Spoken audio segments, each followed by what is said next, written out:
I've done all this. I've got my accreditations. Don't go to those people. And like, you know, when you look back on yourself and you realise how much you've grown, and I was like, what a fucking dickhead. The ones I felt icky about following up with is I knew I didn't do a very good job on the call. Oh, well, if I've not heard back off someone, they clearly don't want it. Well, how do you know? They spent like 60 to 80 quid with me before, and now they've just spent £1,000 with me. You are not in the business of dogs. You are in the business of people. On a recent podcast episode, we covered a number of questions. I think it was actually only 2 questions that we covered in the episode. We talk a lot. And one of them was about following up. And although we did talk about following up, I feel like there's more that we need to say on this subject. So when we say following up, what do we mean? We mean if somebody has previously inquired, this is the most usual scenario. Someone's previously inquired in your services by however means that might be, and you have gone back to them and they haven't replied to you, or they've said, doesn't sound like it's for me, or words to that effect. We usually just go like, okay, that's fine. No problem. I'll leave you alone. I think there's two kind of angles we're going to come at with this. And we have lots of experience of doing this. And I know that if you don't have the right mindset around following up, that you may feel like it's icky and pushy and not your place to change somebody's mind. Like, that's what I think we have in our heads, don't we? It's like, well, if someone said no, it's a no. But we feel like it's our duty to explore that a little bit more and find out, because sometimes the reason isn't the initial reason that somebody gives. So if it's money, for example, which is a really common one, we feel like, oh, okay, we can't, what's the word I'm looking for? Dispute that. We can't sort of challenge that because someone said it's too expensive. So that's one reason. Could be like we're in the middle of the school holidays. We've got a lot going on with kids. We've got like a lot going on with our life. All these reasons come out and we're just like, oh, okay, we'll leave you alone. But actually, we feel that needs to be explored. It needs to be delved into a little bit more, and to figure out if that is the real reason or whether it's we're just kind of fobbing you off or fending you off for the moment. Or it could be that somebody's just not got enough information, don't feel like they trust you enough, don't feel like they know you enough, and they just need a bit more questioning on stuff. So there's that angle. And then we also want to talk about who you've already got in your world that you're not following up with. And we're on this constant strive to get new leads in, new clients in, put all these fancy lead magnets out there, create these new things for people to sign up to, when actually we've got loads of people sat there. I'm going to pick up on that last one first, because I think there is a thought process that occurs in trainers specifically that is, if somebody, so we're coming at this from the point of view that customer retention, client retention is the best possible business move you will ever make. If you can have a strategy that focuses on retaining your existing client base, your business is onto a winner. However, the thought process that I believe a lot of dog trainers specifically will have is, well, I must not be a very good dog trainer then if that person is staying with me. Yeah. Or they might not believe it, but they might think other people believe that. Yeah. Yeah, I think there's a few lenses you can look at this through. And I think it's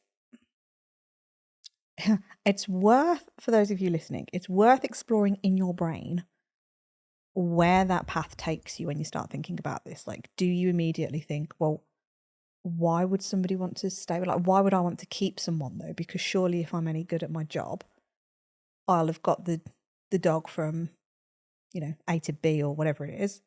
So therefore, job's done. Like, wash your hands, off you go. Why would I want to keep them when I've done the thing? And I kind of want to throw this question at you because your business model was very scratty, as we know. But there was an element of your business model that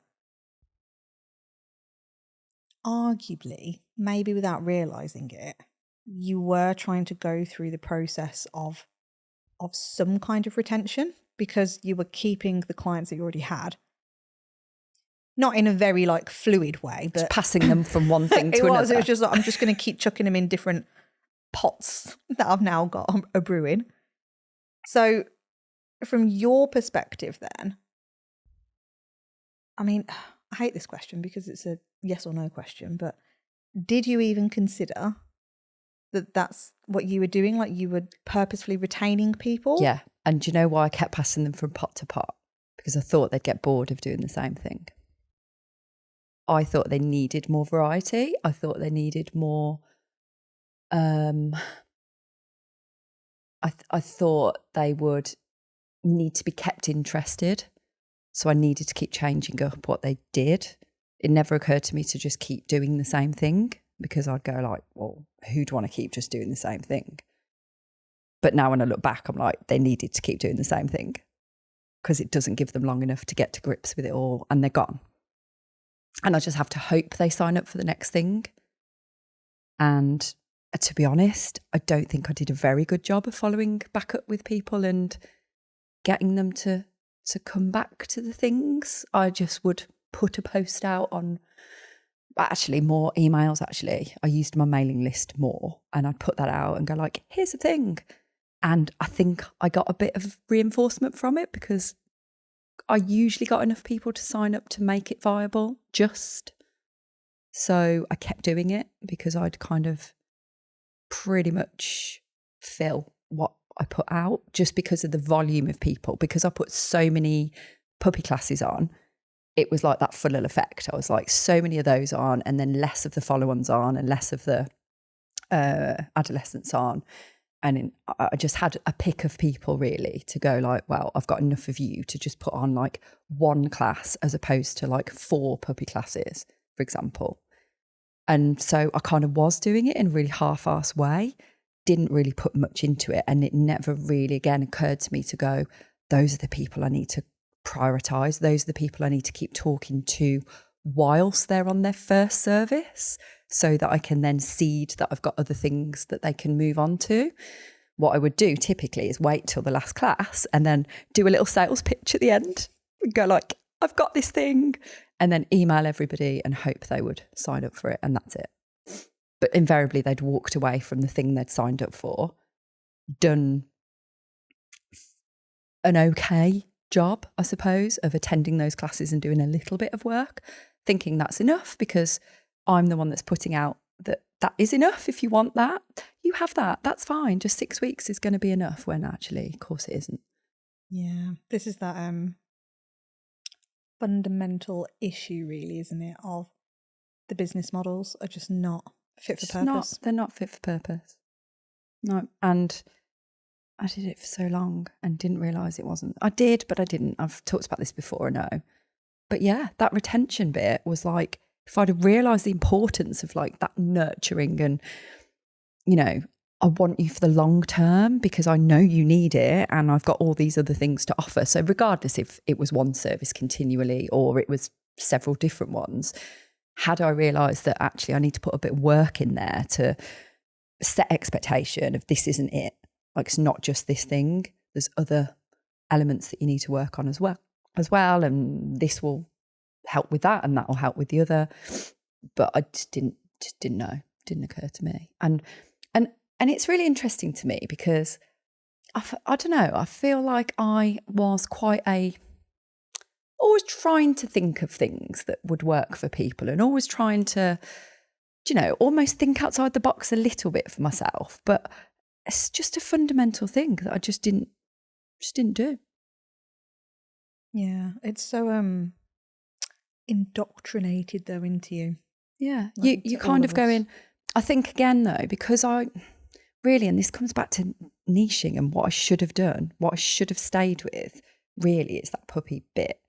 Because I was putting way more focus on the puppy bit and getting new people in, because that's what I needed. I needed new people constantly for the puppies, didn't I? Because it was like under 20 weeks. So my head is going new leads, new people. And then the other bit of going, oh no, I need to try and keep them now. I better put that on so it keeps people, was like an afterthought. It was almost like not a priority to me. It was just new people. So my brain, I don't think actually, now thinking about it, my brain couldn't deal with the two things. Yeah. And actually it shouldn't have had to, because if I'd created an awesome puppy service that was longer and provided, like, it addressed all their needs continuously, then I wouldn't have had to put the other stuff on anyway, would I? Yeah. I think it naturally kind of grows and evolves into these different services. But it's And one person, one day, created a 6-week puppy class or a 6-week class, and everybody copied it. now this Why? is the universal entry level. It's like, this is what you must do. Who is that person? We need to find them. Yeah. Who created it? And then you hear things like, but this is what people want. Oh, we hear that all the time, don't we? People are asking for People it. ask for classes. People want puppy classes. People don't want anything else. Yeah. They don't know anything else exists, because that's all that's out there. Do you know what the ironic thing is about that? Going off on a tangent, but wouldn't be us if it didn't. Like, I used to get asked every now and again, as I'm sure all of us have at some point in the dog training realm, do you do like protection work? I never got asked that. Oh, did you not? No, never. I had it a fair bit. And I was quite happy to go, no, I don't do that. That's not my thing. Yet for some reason, when you get asked the question of, do you do a puppy class? And I never did. My brain went, maybe I should do a puppy class. And it just, the human brain fascinates me, that we take some things and go, oh, I could do that. And then actually, no, I'm definitely Because not I doing think that. with some things, it's out of your either it's out of your skill set or out of your capacity, or you just know you don't want it. So for me, it was separation anxiety.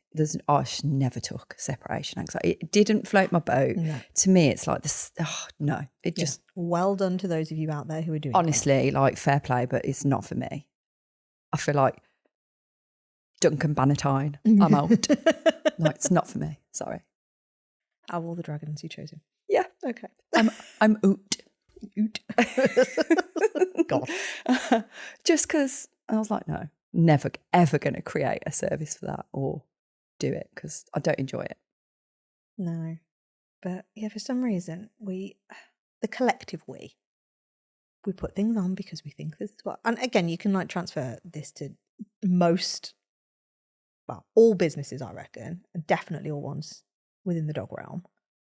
Like if you're a groomer and suddenly someone's using, actually I have seen this with groomers where they go like, I'm just going to add like a fragrance onto the dog at the end of it. So now I need to add that in as an additional service. So do you want your dog to smell nice at the end? Or like buy a load of like sell them. Yep. So there's another line of like, hang on, create an online shop with the fragrances. Yeah. All the stuff. I keep hearing that recently. Yeah. You've mentioned that you really like the harnesses that I use. Let me try and sell those. And I've said that. You did that. I did that. Yeah. I had an array of products I used to sell. You did. I remember walking into that village hall and seeing a shop. I used to put like a heart and soul into my shop. It was a proper little shop. It was, wasn't it? I had hangy things and everything, like proper display units. Mm-hmm. Took me ages to set the bloody thing up. Yeah. I made about £2. I was going to say, on a harness. It was a really crap sell at the end, because it was just like, and if anybody wants anything, then you're very welcome. It's here. If you want it, if you don't. Yeah, it's fine. But yeah. Where were we going with this?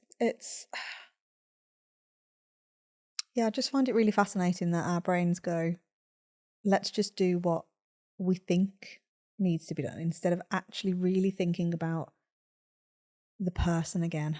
Yep. And what they need. I feel like this could even go off in a tangent to go like, we keep, just because we've got event, it's like event season at the moment, isn't it? And conference season where you're learning loads of new dog knowledge stuff. And the amount of times I used to, if I put myself back in those shoes, like I'd walk away from these things and go, oh my gosh, like I need to do that thing. I need to add that in. I need to do that. And I just never knew how to do it. So I never really added it in, or you'd try and create something completely different.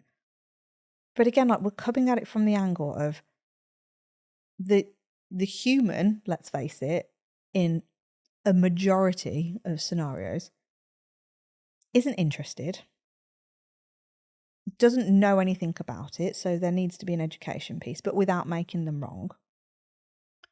And we're essentially doing all of our marketing around the dog, and we're totally skipping past the human. So bringing it back to your original question of like, what the hell has all this got to do with follow-up? So depending on how you're speaking to people, depending on what your messaging is, if you are trying to follow somebody up to sell them, in inverted commas, I was like, you're not going to get it. No. Because you are not thinking about that person and how they want to buy potentially, or what they are actually looking for. So yes, okay, someone may have come to you and said, oh, I'm after puppy classes, I don't want one-to-one. Well, sorry, not sorry. It's your job as that professional to understand what it is they're actually after, because just because they've said puppy classes, how do you even know what that means? And again, we could put massive assumptions and generalizations on it and go, oh, okay, so people who want puppy classes want the dogs to socialize. Okay, fine. So, well, let's explore that then with the human. When you say you want the dogs to socialize, what do you mean? Oh, okay. How would you feel if we did that in a one-to-one setting where we gave you the skills and the knowledge and the expertise for you to actually, and I went with you as the expert and the professional, to put your dog in all of these situations, but if it went a little bit tits up, I'm here with you. What? That's a thing? You can do that? Yeah, doesn't have to be in a hall or a field or whatever it is. How about some real life stuff? And again, like if they say no at that point, you're like, okay, cool, fine. It's not a problem. But what do you actually want from that puppy class? Mm. And actually, I would say that for most people who get inquiries that say, I want socialisation, I want my dogs around other dogs, I bet there's not many of you listening here who would say, I think that's the best way of socialising. I think that's the best environment to be in to do that. I think everyone who runs those kind of classes, me included at the time, was going, it's the worst environment you could possibly put a dog and an owner in and expect them to learn and absorb and be able to calmly meet another dog or calmly meet another person. It's just full of chaos generally. Even a well-run puppy class, which I would hold my hands up and say, I think mine were pretty well run, still like chaotic sometimes, because that's the nature of chucking a load of people and dogs in together that don't know what they're doing. Mm-hmm. So like, really, when we're going, oh, we've had an inquiry because somebody wants to socialise, so I need to put a puppy class on, what actually are they going to get out of it anyway, even if it's the most well-run class in the world? Because how do they then transfer that skill that they're learning in that room where everybody is there for the same reasons, everybody likes dogs, everybody wants to socialise their puppy, and then you go out in the wide world and try and do the same thing? It's not going to work. So, I mean, I would challenge anybody to be out there going like, oh no, I think it's the best way to do it. I mean, great, fill your boots, but I disagree. Yeah, it's I'm thinking just transferring it into different examples as well. So I think arguably that price point bit could come up on a lot of things as well. Like that's what the person is saying. So let's I don't know, like grooming, for example. I've heard people say, oh, or even vets, like, oh God, don't go to that vets or that groomers because they're quite expensive. Inverted commas. Your opinion. It's not everybody's. Subjective. For that like 35 quid or something you'll get at that groomers, it's not worth it, go to this one. But again, it's like, well, what are you after? What is that groomer offering? What's the service offering? What's the outcome that somebody is buying on that? Who were we talking to the other day about? Oh, it was Bish, wasn't it, at the retreat, saying about how much that groomer was. Was it her? Yes. And she was saying about there was a groomer that's always booked out. There's got a waiting list as long as your arm. And she charges way more than everybody else. Yeah, wasn't it like €85 or something? Something like that. She lives in Vienna, doesn't she? Yeah. So it's something like that. And everyone else is like, what, 35 or something. But that place is always booked out and it's the best groom around. So therefore, that's why people go. Yeah. It's a really great service, really great outcome. Dog comes out looking amazing. Great experience. Yeah. Because I always thought about this. Because like with me owning the Huskies, if I genuinely found a groomer out there that could position it in an outcome-based way of when it comes to blowing your coat season, like we will take the dogs, we will look after them, we will take as long, like if it took a day to do it in like that stress-free environment, stress-free environment whereby, you know, we get to really blow the coat properly and get as much out as possible. And that was going to be over a 6-week period with several check-ins and top-ups and stuff. I'd be like, I'm in. I'm totally in. Because every time I've booked them in for a groom to help me during that season, I'm like, they look better for it, but I'm still like, it doesn't do the job. It doesn't fulfill the service. And then that's when your brain goes, oh, because you're selling me an hourly rate, essentially, well, I'm not getting a lot for that hour. And that's when your brain starts to go, so that means I'd need to buy several hours in order to get the outcome. I'm like, just sell it me as a bloody package and I'm in. If you told me that was going to be like, I don't know, like £900 or something for the two of them, but that saw me through 3 months, I'm like, I'm in. Because I can see the outcome. I can't see the outcome of pay as you go.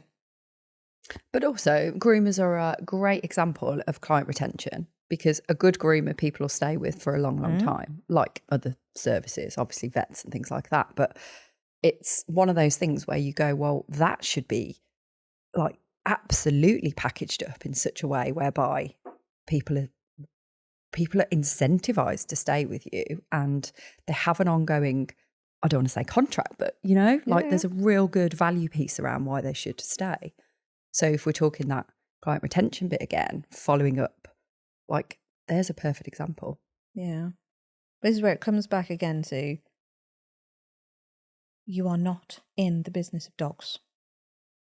You are in the business of people. And you have to start, if you're not already doing it, really putting yourself in the person's shoes.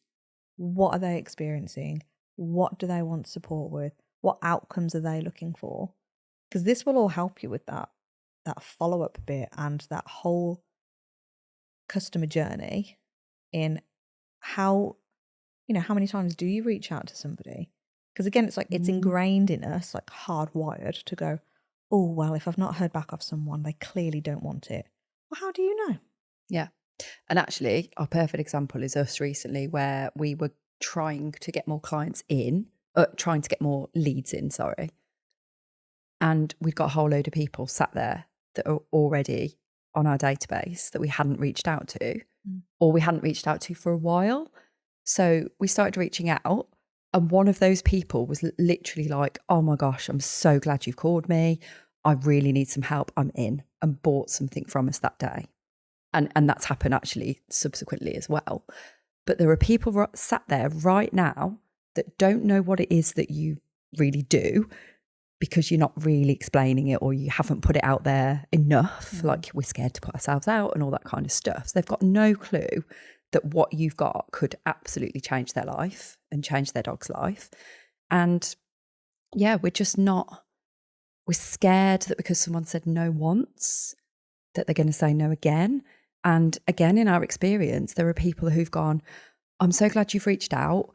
When I spoke to you last time, I had this going on and it wasn't right. And now it is. And I really feel like it is the right time. Or I've heard more about you. I've learned more about, I've read your book. I've listened to the podcast, and yeah, I want to know more. Thanks.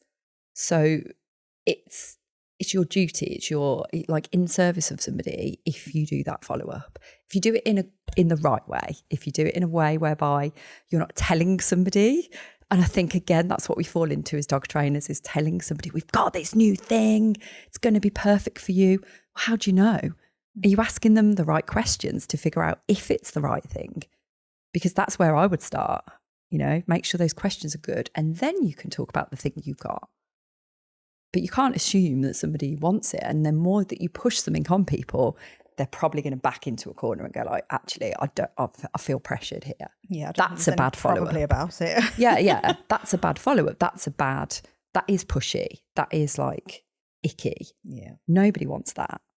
And I think because that skill isn't crafted yet, like it's not there, they haven't practiced all the whys and wherefores, which is exactly why it's something we heavily go through on our coaching programs, because it is a skill. And it is something you need to keep flexing as a muscle. Mm-hmm. You could easily see it as icky and pushy. Oh yeah, I would say actually 80% of all of our coaching calls, both on the business basics and one-to-one, is sales. Yeah. And how to have these conversations. And it just proves how often you need to revisit it, because you can't just do it once and know what you're doing. You have to keep doing it, have to keep practicing it, have to keep getting confident at it and knowing that your approach is having the right effect. And you only know from practicing it. That's the only way you know how to do it. Yeah, yeah. So I want to circle back to then the first question or statement you were making about follow-up when we opened up this episode. Yeah. And I want you to explain how you felt around all of this, because I feel like over the lifetime of CBA, I have got a certain name for myself in terms of you're the salesperson, in fact, it's become a little bit of an in-house joke with our clients that Joe's the closer. I'm like, oh, okay, that's fine. However, you are shit hot at sales, like you are really awesome at it. And you still feel like you're not the best. And when you first started switching to this sales process, like in your dog training business, there was a lot of mindset stuff around this, because there was that follow-up bit where I think I'm fair to say that there was a lot of resistance in going, well, no, because, all the stuff that we're saying we're hearing now, like, no, if they're not getting back to me, then that's it. They don't want it. They clearly don't want it. They've basically said it, even though they haven't. So what would you say I don't feel like I can ask this in one succinct question, but essentially, like, what's your learnings? What mindset stuff did you work through? What epiphanies have you had? I was thinking of me and how I might receive that information.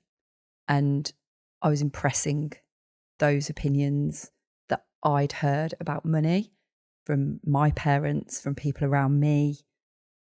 And I was thinking, I believed in what I was selling. So going back to the dog training days, in the latter part of it, when I'd got, my services right and priced accordingly to what they should be, I believed in them.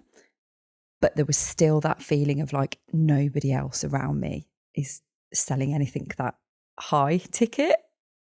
You were going to say expensive then. I was, and I stopped myself. But in that mindset of, but like, at that time, yeah, like they're charging a lot less than me, and it was that still thing about, here's the price. Oh my God, am I actually presenting this to you? I'm waiting for the that's what I'd be waiting for when someone sees it.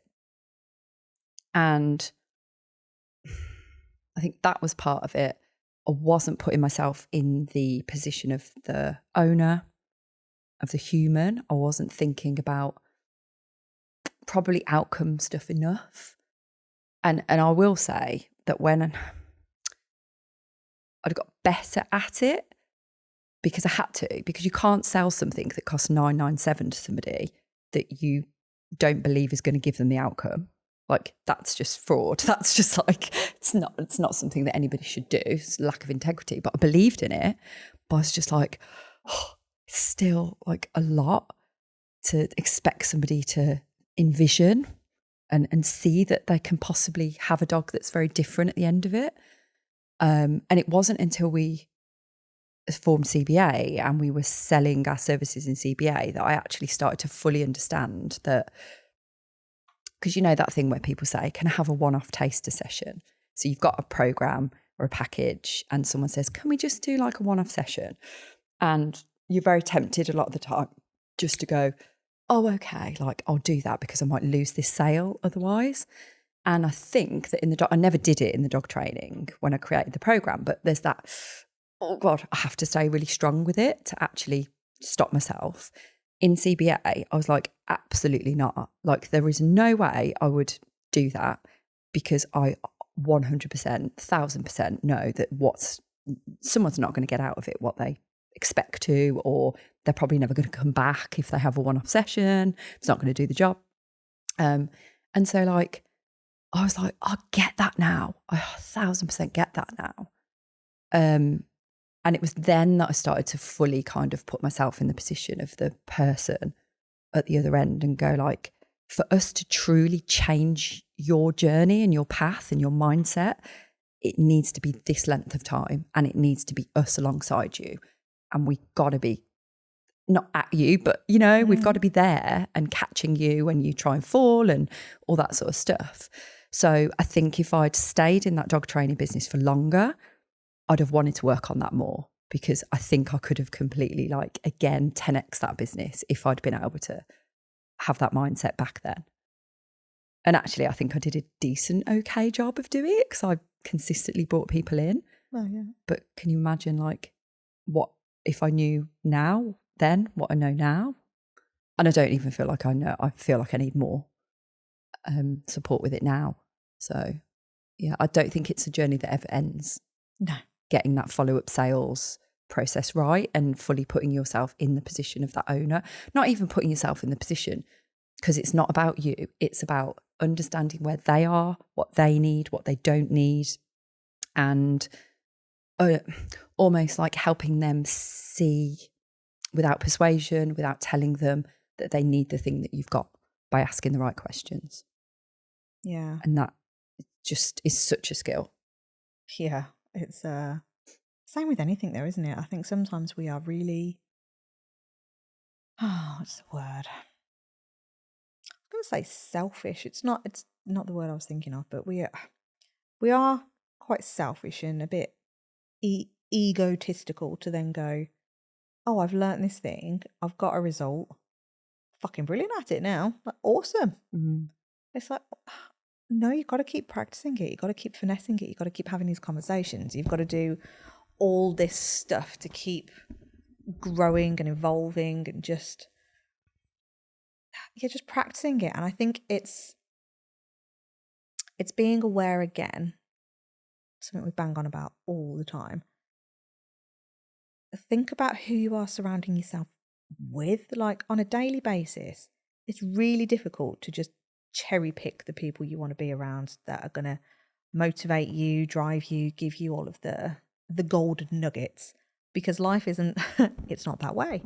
You've got, you know, your immediate friends, family, social media, all the stuff that will swamp your brain with the stories and thoughts that you've always thought you believed. Because, you know, we are brought up in a world where, I think you mentioned it earlier, that sales is perceived as icky and people will think things are expensive and people think things are cheap, and the stories we tell ourselves actually become our hard truths when they're not the truth at all. There's no factual evidence behind it. So when we're telling ourselves the story that people think we're expensive and people want puppy classes and people want XYZ, it's like, do they? Does every single person want it? Yeah, because 9 times out of 10, and of course I ran classes for that many years, if I got a repeat, you know, people had been to me before and then came to me and went, and I'm like, I don't do the classes anymore. But of course they're going to ask for classes because that's what they're used to. Yeah. And there again is a fear of me going, oh, they're never going to buy the thing I've got now because it's way more than it used to be and it's totally different. They'd be like, once, you know, we'd had the chat, understood a bit more about what they want, they're like, oh my God, that sounds way better. Yeah, I'm in. And I would say that I've probably had, over the time I did like the programs, I probably had like 6 or 7 repeat clients, and they all bought in. And I'm like, see, they spent like 60 to 80 quid with me before, and now they've just spent £1,000 with me. And that's because of the value that they've seen in it. Yeah. And also they trust me and they know me and all that kind of stuff as well. But yeah, they know that I'm not going to put something shit out that isn't going to get them the result they want. Yeah, yeah. So when you were doing the sales process then in the newer version of your business, how did you feel about the follow-up? Wasn't that comfortable with doing it. I need to clip this picture of your face right now. You can see the pain etched all over it. Oh God, how long do you wait for a follow-up? How long could you give them? And then actually, when I look back now, the ones I felt icky about following up with is I knew I didn't do a very good job on the call. Because if I've left it to like, yeah, go speak to your partner, and I haven't locked in another call, or I haven't like involved the partner in the conversation and even talked about it, I'm like, that's on me. So therefore, I'm going to do a really shit job of following it up now because I've done a really shit job of the call in the first place. So now I don't want to do it.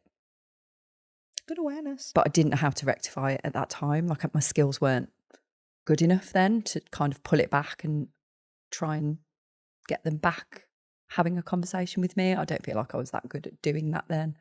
I could do it now, but not then. That just goes to show, like, you can get by, but you can get really good at doing it if you know what you're doing. Yeah. And it isn't to manipulate anybody. And this is the thing, right? So when we talk about, the word sales can make shivers go down people's spine. I know that, but it's like, it's so done with like integrity and love and service, and like, I'm sure there are lots of you listening to this that are like, I know that person needs what I've got to help their dog. You want it so badly. You want it because you care, because you're passionate, not because you're about to rinse somebody out of money that they're reluctant to spend. It's because you believe it from your like heart. And that's exactly how we feel in CBA. And that's why we won't let it go unless someone tells us literally go away, because we're like, do it properly. Fuck off and die. Thank you. Which we've never had. And we said that on that episode recently. Yeah, because the way we're talking to people and the way we're trying to understand and ask the right questions means they know that we're not doing it for any other reason. Hopefully you out there, if you've spoken to us before and you've kind of had a conversation with us, that will be what comes across. Yeah. I think it's an important note as well to recognize when you are truly in service of somebody, it doesn't feel icky. No. And it shouldn't feel icky, and it shouldn't also feel like you're selling. So when you're having those big feelings about, oh my God, like you need this, you have to learn to take a step back as well and go like, it's not your job to persuade somebody. No. That's the biggest bit we get wrong, is trying to persuade. Yeah. That's where all the tangibles come in. Yeah. When you start trying to justify anything that you do, regardless of price point, fucking hell, like I used to justify the crap out of a 35 quid session. Oh yeah, same. Exactly the same. I've done all this. I've got my accreditations. Don't go to those people. And like, when you look back on yourself and you realise how much you've grown, and I was like, what a fucking dickhead. Oh yeah. And almost like a horrible human being. The fact that I'm judging somebody else because I have been brought up in a world where I am told that accreditation and doing things is better than somebody else. Like, how dare I? Like, I really, I'll say beat myself up. I don't beat myself up, but I'm aware of the growth that I've had over the years, and being able to recognize that I can go, do you know what? Like, shame on me for judging somebody else. Yeah. And shame on me for passing that judgment on to potential clients as well. Yes. And also, whenever you talk about somebody like that, they're thinking like, So you obviously might talk about me like that. Well, this because is that's it, how yeah. it comes across, isn't it? And it's hard because, you know, I totally appreciate it, because at those moments in my life, I was really passionate about it. Yeah. And I it wanted comes from a yeah. place of passion and love. And you want it for the right reasons. And, you know, I could swap out dog training methodology now for like being really passionate about wanting you to work really fucking hard on your business. But it's never my job to persuade. It's never my job to convince. It's never my job to justify anything. The person that you are speaking to with integrity has to see the value. It is your job to guide them through your system, essentially, to see whether or not you are the right person to help them and whether they are the right person for your business. And that's all it ever boils down to. Yeah. The amount of sales conversations that I know over the years I have wasted, and I know these conversations are happening across the globe with other, again, like trainers specifically going, so what have you tried already? Where have you been before? Yeah, who have you done it with? Who I'm have you done it with? I always use say it's like, I'm curious, who did you work with? And Why like, does it matter? Why does that matter? Doesn't. It's just, again, ego speaking, going, oh, I need to know whether or not I can do a better job, or do you train differently to how I train? And that's essentially what it boils down to. Or it's another one that's been to that person who's not very good and I'm better. Yeah. But you're saying that in your head. Yeah. Yeah. All the shit stuff. And yeah, when you can detach yourself from the outcome, and again, I think so many of us go into these sales conversations thinking, fucking hell, I just need to make a sale. I need some money in the bank. And I mean, from our point of view, like that's when you're not operating from a space of integrity. No. Because you shouldn't be taking on clients that are not a good fit. You shouldn't be taking on, and again, I think sometimes our brains go, oh, well, I wouldn't take on something that I can't handle. But inevitably, I think we all do at some point. Like if you're desperate for cash, I did it. Yeah. I'll be the first to put my hand up and say, I definitely took clients on that I didn't have the experience for. And there's an argument to say, well, when do you get the experience if you don't take it as well? But there is still that, okay, so how are you going to see it through? How are you going to work it through? How are you going to do all of this stuff? But being open and honest with yourself, with the potential client, and just coming from that space of genuinely trying to understand and go, where are you at right now? What are you looking for? What do you need? What is the biggest pain problem for you? What does life look like if you get this right? Can my product and service, can that actually help you get there? And if it can't, I'm not the right person for you. Yeah. And actually, look at yourself. If you were walking into a car show, because car salesmen have this kind of reputation. Oh, it always comes up, isn't it? If you think sales, it's like, yeah, it's car sales, sleazy. Yeah. But if you think about, if you walked into a car showroom and all they're talking about is this car's brilliant, that car's brilliant, this one's got this feature, that one's got that feature, and you're kind of like, oh, okay, a bit overwhelmed by everything, but you know, whatever. And then if someone you walked into that same car sales room and someone said, hi, such and such, tell me about you. Tell me about what you need. Like, what do you need in a car? What's important to you? What features do you want? Oh, I want this, this, this, this. I don't really care about that. Awesome. This is the car that we've got that would absolutely suit you. Like, how much better would that be? And that isn't someone trying to sell the thing. It's gone, I've listened to what you've said. I've heard your needs. I haven't just tried to sell you the latest thing that we've got in that I need to get rid of because I'm going to get more commission. That's it. And really, if someone lists off a load of things and you haven't got anything that meets that criteria, then you should say so. Actually, I don't think this is the right place for you. So there's another one down the road that might have the right car for you. And that takes a lot. And we've both given examples previously of, like recently on that episode we did a couple of episodes ago, will be the girl who was feeling physically sick at the thought of investing with us. And there's been a time in my dog training business where somebody wanted a 1-day service that was offering at the time as opposed to a 3-month service. And I said no, because that is not going to get you the result you want. And so from operating that place of integrity and, you know, like just real truth in what you do, it's like, no, I'm not going to take you on. As much as that 500 quid would be great in my pocket right now, no.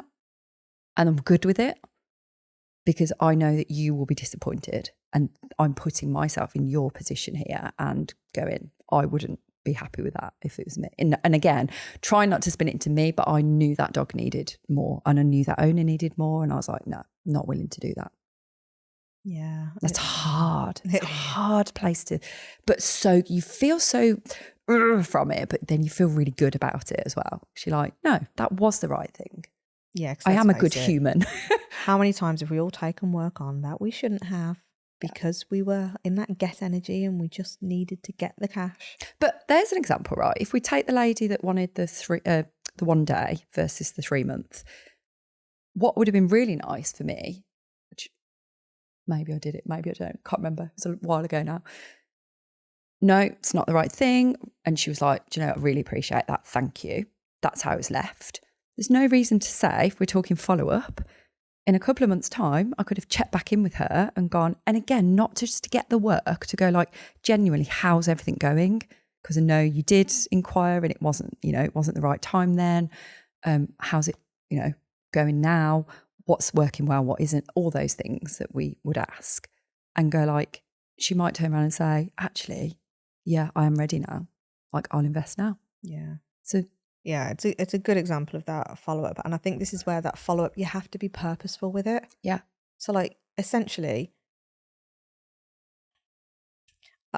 I'm very aware sometimes that it can come across as a little bit heart of stone, as you have referred to it before. But you have to be mindful that when you are operating from a business owner point of view, you are always essentially looking to qualify or disqualify people in your pipeline.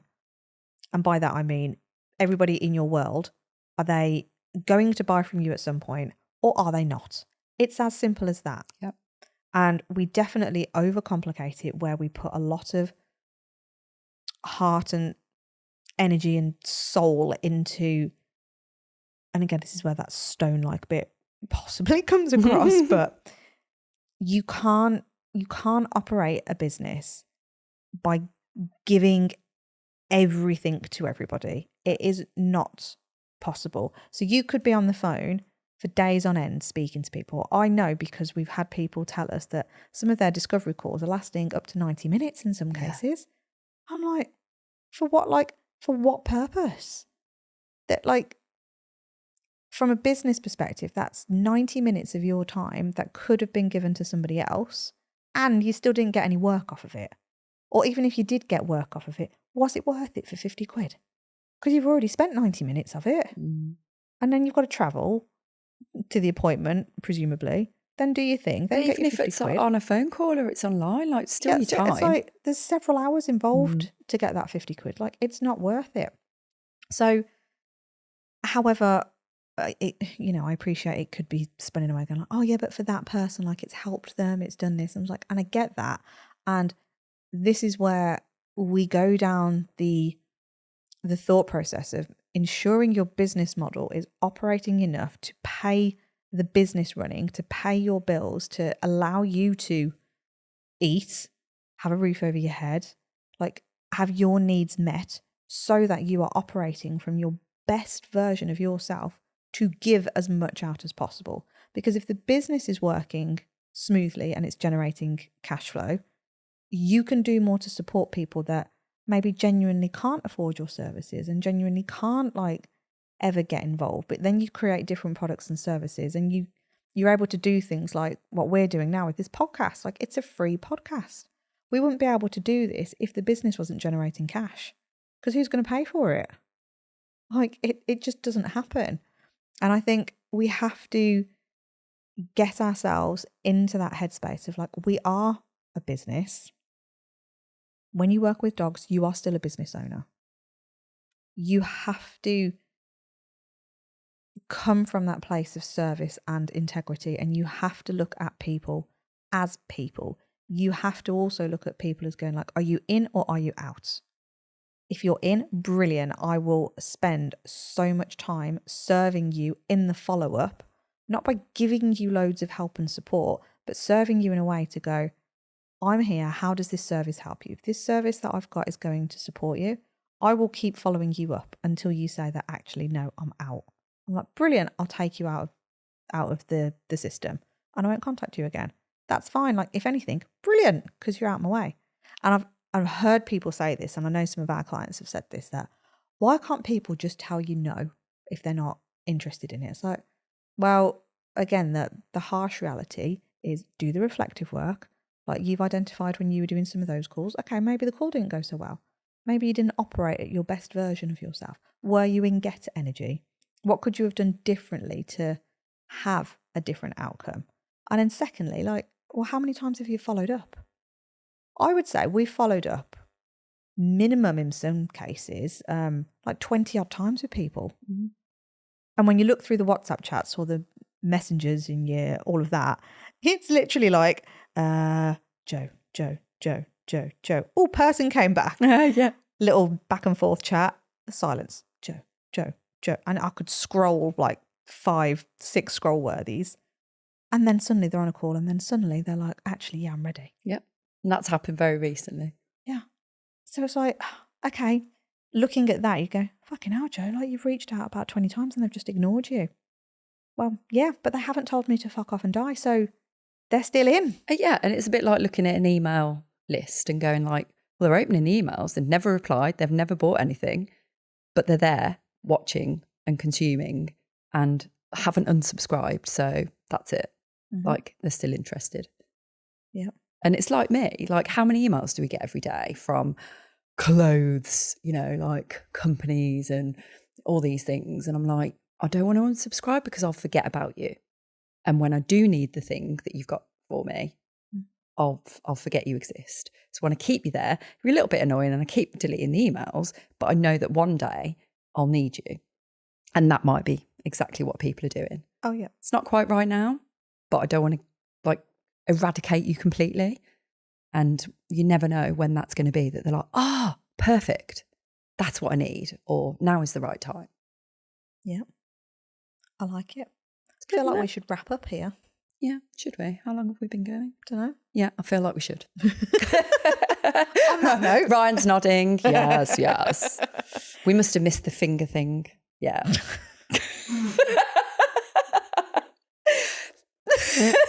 Oh, you can't. The finger thing. Right, on that note, everyone. Bye-bye.